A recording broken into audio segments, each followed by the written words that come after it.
This week, Jeff Johnston takes us to the Tri-City area in Washington State, an interesting RV destination. Next, we join Michelle and Laurie from Two Gals and a Boston Brood as they get their new Winegard ConnecT 2.0 Wi-Fi extender installed on their Lance trailer. Then, we'll join Joe and Kait Russo from We're the Russos as they take us to Yellowstone National Park in the new Storyteller Overland camper van. Later, we'll catch up with Mark and Dawn Polk from RV Education 101 and see what they have in store for us this week. Rollin on TV is sponsored by Carefree of Colorado, celebrating over 45 years of RV awning innovation. Closed captioning, where available, is sponsored by Forest River. Begin the journey. There's literally no end to the fun places you can find to explore while you RV around this country of ours. Today's quick stop is Washington's Tri-Cities, Kennewick, Pasco, and Richland.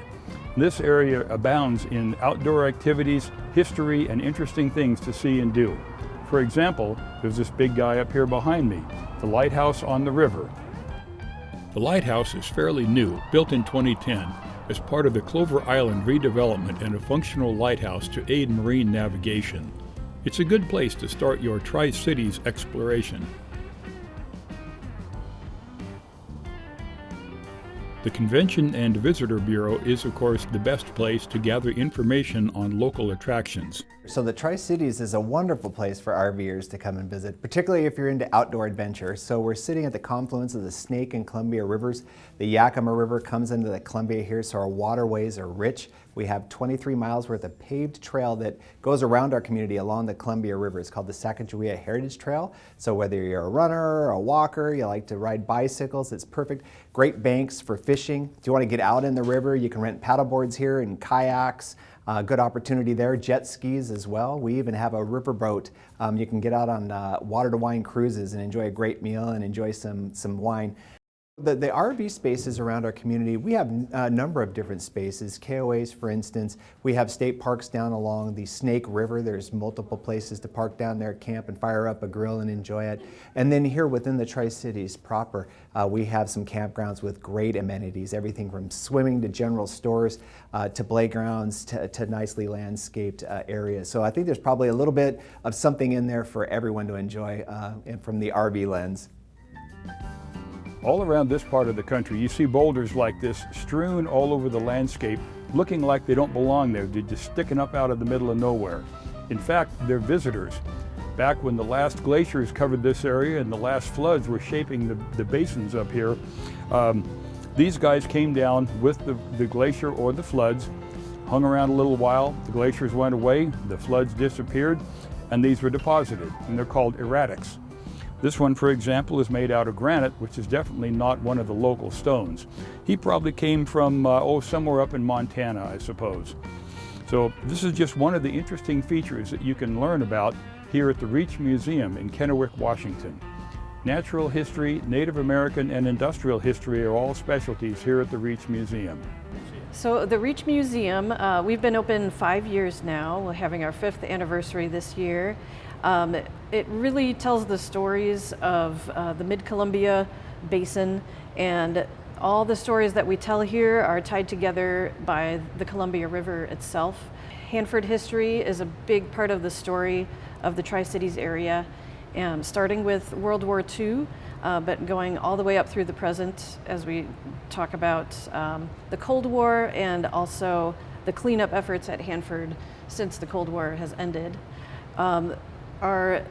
One of our galleries also gives a lot of information about the geologic past, all the way back to the lava flows 17 million years ago, the history of the river, which has been around for millions of years, the fossils you can find in the Ringgold Formation just across the river here at White Bluffs, and then also the peoples who have lived here for thousands and thousands of years, the plants and animals, wildlife that you'll see here throughout the year. And then just the story of the Hanford Reach, the longest stretch of the Columbia River that's undammed, stretching from McNary Dam to Priest Rapids Dam nearly 60 river miles, and the efforts that have been that have gone on to help preserve that as a national monument. The Reach Museum is a fascinating place to get caught up on the local history and geography and so on.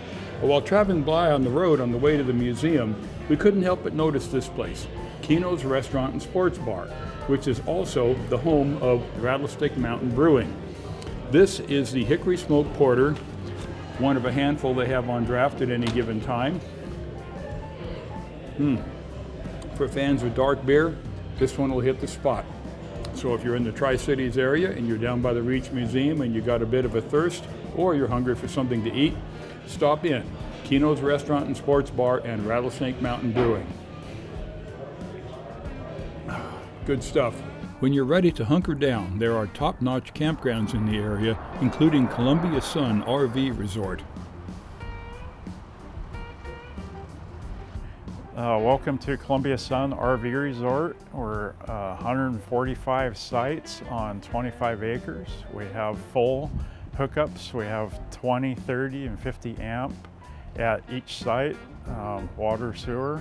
75 sites are pull-through. We have large sites, very easy access for any rig, both large and small. We have a outdoor pool and spa, heated. We've got a 3,000 square foot event center, adult fitness, and kids playroom. We also have outdoor sports court and kids playground equipment. On the holidays like Memorial Day and 4th of July and Labor Day, we do barbecues for all of our guests. Columbia Sun has something for every RVer here in the Tri-Cities, both large and small. For more information about Washington's Tri-Cities area, log on to our website at rollinontv.com.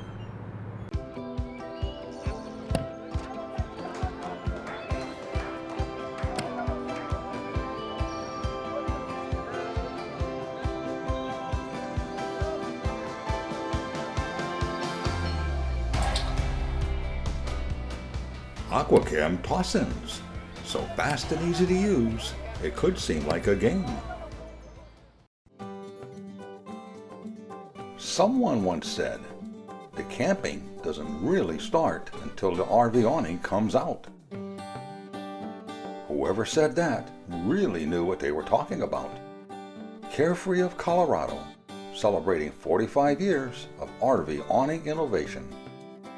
For more information, visit our website at carefreeofcolorado.com.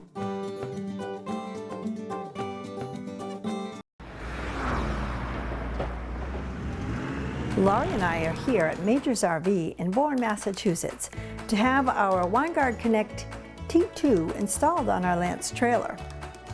Major's RV was started in 1974 by David's father, 45 years ago. The unique thing about Major's RV is they don't sell RVs. They specialize in service and they do it quickly and correctly. And they were also highly recommended by Winegard. What happens when you put a couple of gals in an RV parts store? They go shopping. Now it's time to get our product installed. We're not great do-it-yourselfers yet. We're getting there, we're trying, but this particular installation involves a roof and holes. And holes on the roof, yep. So we're going to be doing the installation today for Michelle, and what we're going to do is install the Winegard 2.0 so we can have improved Wi-Fi and cellular reception. We're going to be mounting it up on the roof, so we're going to have holes through. We're going to show you how to get that sealed properly. It is all low voltage, 12 volts, so it's nice and safe. We're going to get it properly installed and mounted for you, so we're going to have a great time camping. So it makes us feel good to leave it in the hands of the expert. Yes. This is our Winegard 2.0 that we're going to be installing today. We've already discussed with our customer where we're going to be placing this. This is the unit that's going to go up on the roof. So I'm going to go up on the roof right now and place it in a nice flat position that we've already scoped out so there's no wires underneath. And we've located where we're going to come through our roof to the inside for our 12-volt switch and pick up our 12-volt power.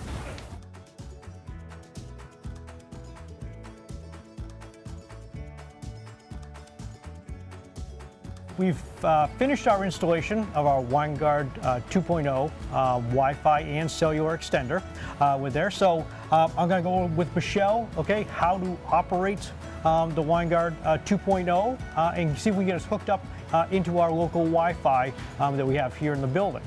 Okay, so first thing we're going to do is we're going to download the Winegard ConnecT app, either for your iPhone or for your Samsung device. So now we're going to turn on our Winegard 2.0. Okay. So with our brand new switch that Al installed for us, so if you want to step in and just turn that switch right there on. Bingo. Okay, and now we can step back outside. And now we've turned on the Winegard, and it's going to take it just about a minute for it to initialize itself and start broadcasting a signal. And this device will show up now on the Winegard ConnecT app. This down below now is setting showing the different networks. Okay, so rear building we have 98%. Oh, all right. This one. So like when you get to Bayview, what you do in Bayview is you go right to there, pick that scan for Wi-Fi. Then you're going to pick up the Bayview campground one. And it's going to pop up, and you're going to choose it, and it's going to ask you for their password. That if anyone else wants to hook into your device, okay, they don't download the Winegard app. All they do is they're going to open up, search for Wi-Fi's. They're going to see your network, with each network, okay, and they're going to log just into that. If they have the password. If they have the password, yes, Okay. yes, yeah. There you go. All right. So they don't do any of this. You've connected that Winegard device to the internet now through our network, okay? And the nice thing about it is once your friends are all logged into the Winegard things, okay? Even when you change campgrounds, you're going to change what network that logs into, but they're always just logging into this. I got it. Okay, so they never. So once their phones are set to log into this, they don't know you're changing campgrounds. Right. Okay, they're not going to Bayview and things like that. They're just going for the Lamiche network. Okay, the way to think of it, the Lamiche network is changing where it's going to, but they're just going to it, which is nice. I've become the home base. Yeah. Yeah. Well, David, I'm really glad we didn't take this on ourselves. Thank you so much Oh, for you're very welcome. the installation, the app work. Yes. From now on, you're going to have a nice, easy connection to the Winegard 2.0 and picking up the campsite Wi-Fi signals, so you can have internet and everything else in your camping So now experience. we get to go back to the campground down the street, and I guess I have no excuse but to work, right? I guess so. Sure. You get to go to the campsite, and I've got to go to work. Thank you, David. Oh, great to have you down, Pleasure. Michelle. Yep, fun time.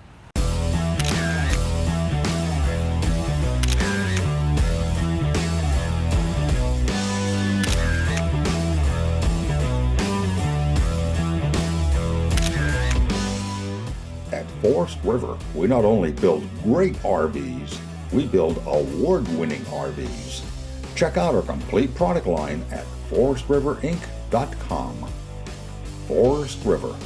Begin the journey. At Norcoal, we realize that some of your favorite RV destinations are off the grid. And Norcoal refrigerators are uniquely designed with that RV experience in mind. We call it Freedom Unplugged. To learn more about our Norcoal RV refrigerator line or to find a dealer near you, visit our website at norcoal.com.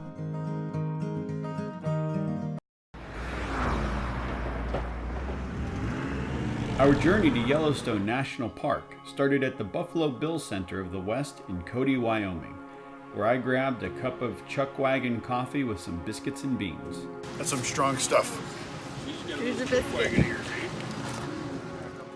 There are 5 museums at the center, including the Cody Firearms Museum and a Natural History Museum, which explains all of the wildlife found in Yellowstone National Park. Buffalo Bill Center is awesome. Well, I can't wait to go to Yellowstone. Neither can I. Let's load up and get warm. As with any good RV road trip, we spend a night at the local Walmart. I think this has to be the nicest Walmart we've spent the night at. Yes, the view is absolutely gorgeous. Gotta get packed up.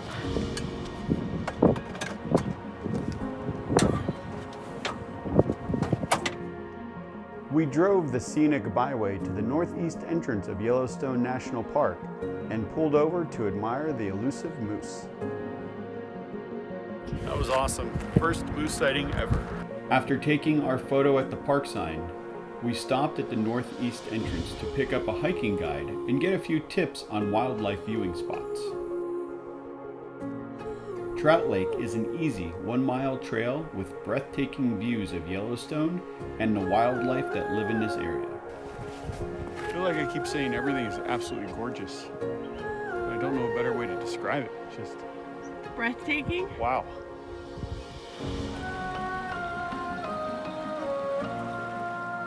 On the drive to our dispersed camping location, we spot a pack of wolves off in the distance, a bison hanging out on the side of the road, and elks roaming the hillside with their calves.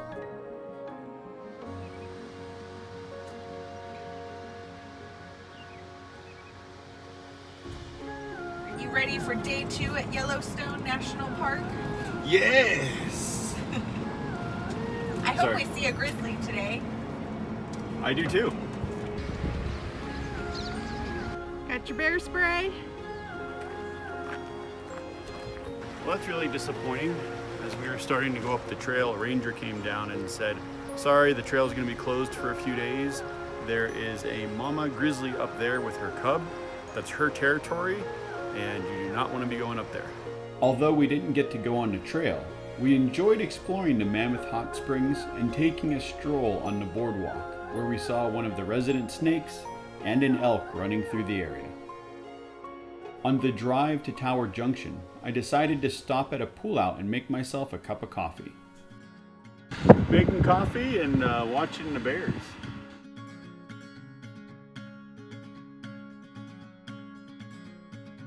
You finally got to see black bears. I did. And you got to enjoy coffee. Cheers. That was a highlight for today. It was. With no availability at any of the campgrounds inside the park, we drove back out to the National Forest where we found a free camping spot with an awesome view. As much as we enjoyed dispersed camping in the National Forest, making the round trip drive meant less time inside the park.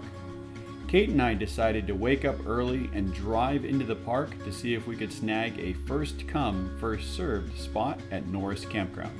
Well, there were 2 RV sites left, and we got one of them.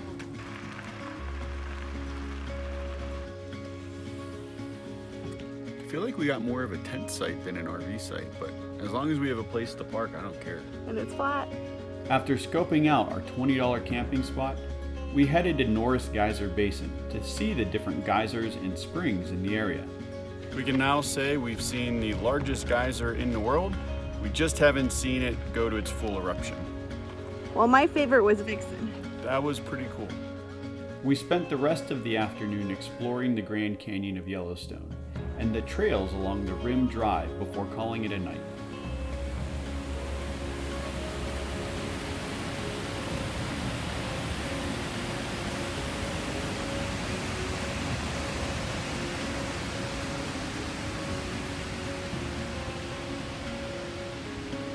So it is day 4, and today we're going to pick up a couple of the things we missed yesterday, the Grand Prismatic Springs and Old Faithful.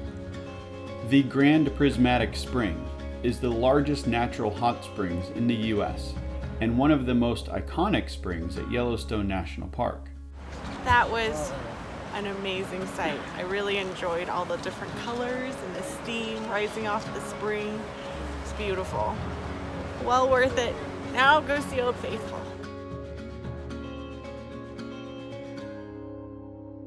After watching the Old Faithful eruption, we checked out one of our favorite geysers in the area, the Beehive. Next time, we show you what it's like to live out of a camper van.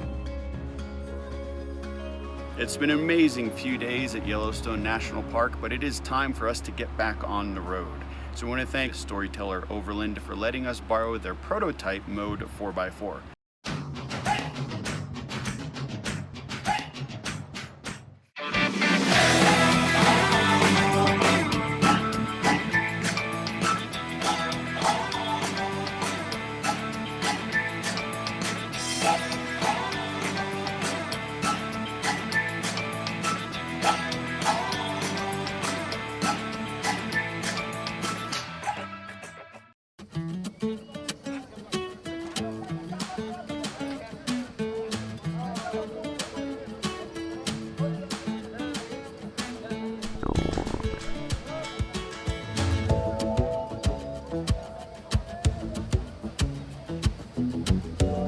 Wow, am I glad I used Aquacam. Maybe chili wasn't the best idea. Aquachem, the most powerful odor control available, and the #1 seller for over 50 years.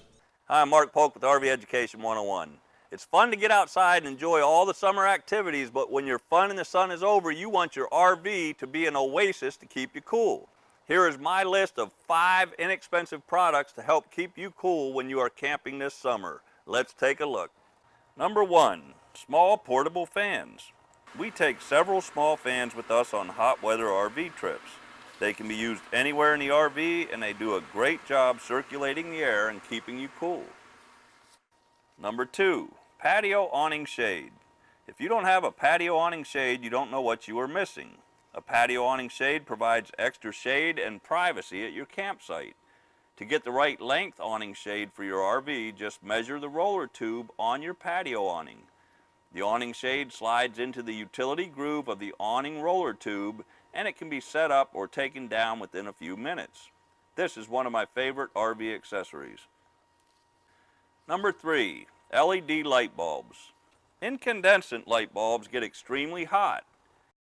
If you use several lights in the RV on a hot summer night, it adds that much more heat inside the RV. LED light bulbs don't create the heat other bulbs do, and they use less energy too. It's easy to upgrade your RV lighting to LED bulbs. Just match the base of the existing incandescent bulb with the new replacement LED bulbs, or search for replacement bulbs by number. Installation is the same as the incandescent bulbs.